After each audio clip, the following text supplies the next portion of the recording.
All right, question 3 says, consider the solid wedge bounded by the parabolic cylinder y equals x squared and the plane z equals 3 minus y and z equals 0. Compute the volume of this solid using an iterated integral in the order dz, dy, dx. All right, so they provide us with a nice figure here for our reference. And I first want to just clarify a few things about this figure, and then we'll go ahead and set up the volume calculation as an iterated integral. Okay, so first, this face you're seeing here on our solid, this flat portion, this is a portion of the plane z equals 3 minus y that I've indicated up here. And then the parabolic cylinder, y equals x squared, well, that's helping form this curved back portion of our solid. Okay, so up here, okay, this is what y equals x squared would look like just on its own. So you want to imagine taking the parabola y equals x squared in the xy plane, and then since this equation is independent of z, we're just going to copy that parabola as we run parallel to the z-axis.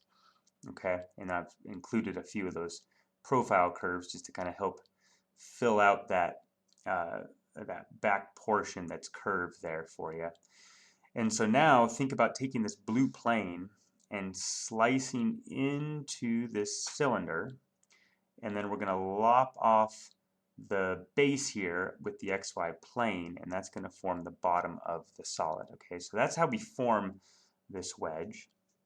And so now let's go ahead and set up our integral. Okay, so if I call this solid E, then we can say that the volume of E is equal to the triple integral of just dV over this region E. That's what we saw in the last video. Okay, so now we want to set this up as an iterated integral in this specified order.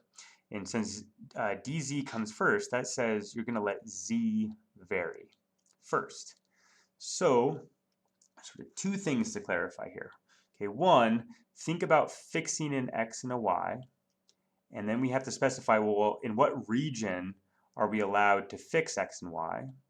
And then once we clarify that, what are the bounds on z?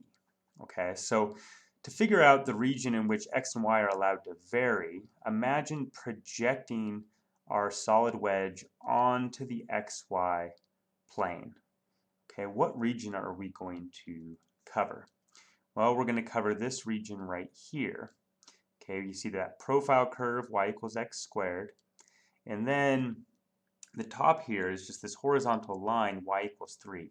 And how do I know its equation is y equals 3? Well, this is just where the plane z equals 3 minus y intersects the xy plane. So if I set z equal to 0, then y is equal to 3. So that's where this equation comes from. Okay, so we're now going to go ahead and fix a point in this region.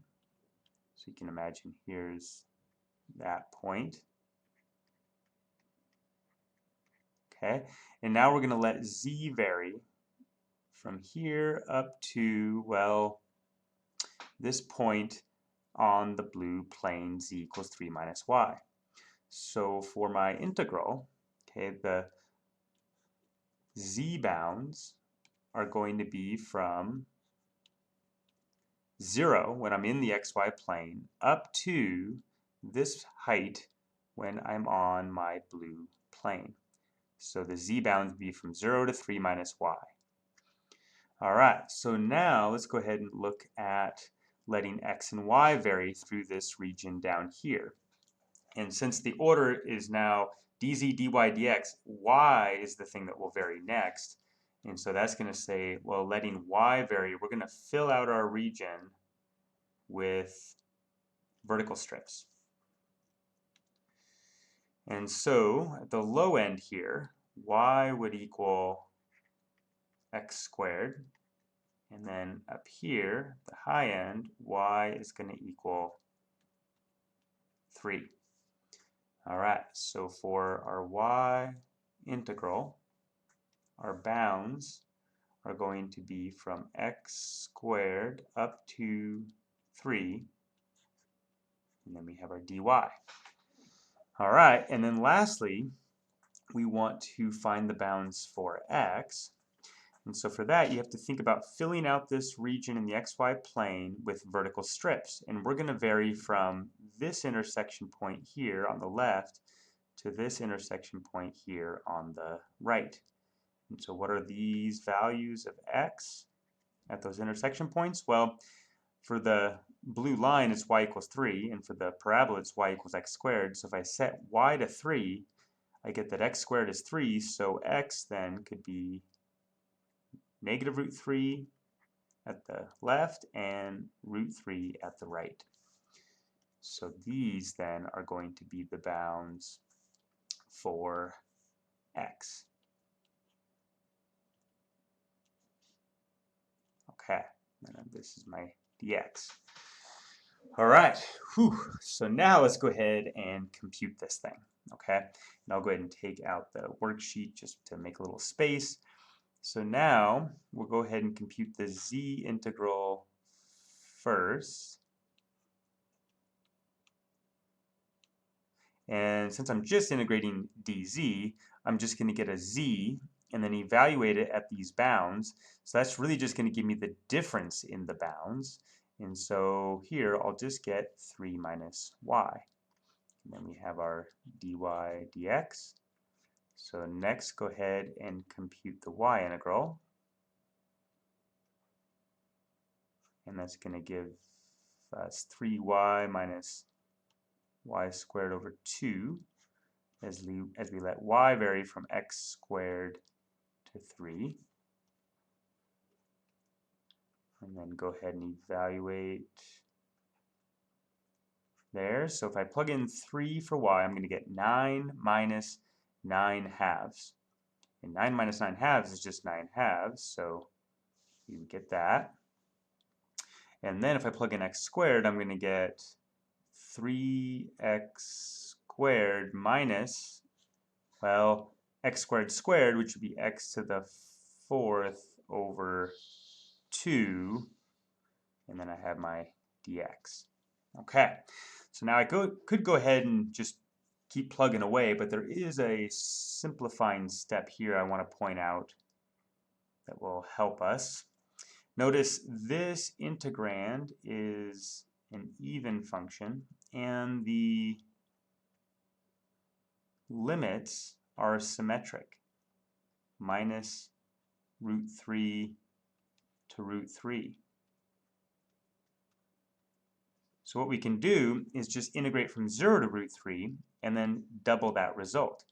And if you think about what that would correspond to over here, it's just saying integrate over this region in the first quadrant and then double, which up here in the 3D picture is really going to correspond to just finding the volume of our wedge in the first octant, and then by the symmetry of the figure, doubling would give us the full volume. Okay, so this is a nice step, and it definitely will simplify some of your calculations. So I have 2 times the integral from 0 to root 3 of 9 halves minus 3x squared. I'll go ahead and distribute that negative, plus x to the 4th over 2.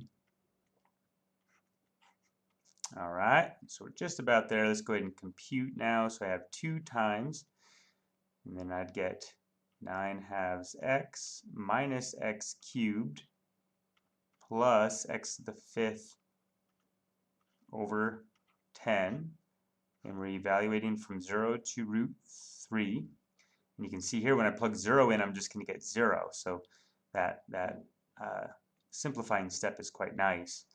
All right, so now go ahead and plug in root 3 for x, and we'll get 9 halves root 3 minus, well, if I cube root 3, that's really root 3 squared, which is 3, times another root 3, so this would be 3 root 3.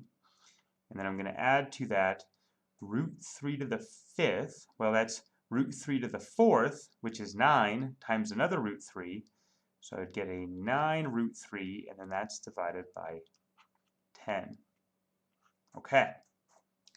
So now let's just clean this up and we'll be done. Now there is a factor of root 3 common as well as a 3. So I'm going to factor out 3 root 3. So I'll get a 6 root 3. And then that's going to leave us with, and I'll do this as a side calculation, factoring out a 3 root 3 would leave us with a 3 halves minus 1 plus 3 tenths. Okay, so common denominator there would be 10. So we're looking at 6 tenths minus 10 tenths plus 3 tenths, right? So, oh, no, sorry, 15. Whoops. There we go. And that's what? 8 tenths, also known as 4 fifths. And so, all in all, we get 24 root 3 over 5, and that is the volume of our solid wedge. All right,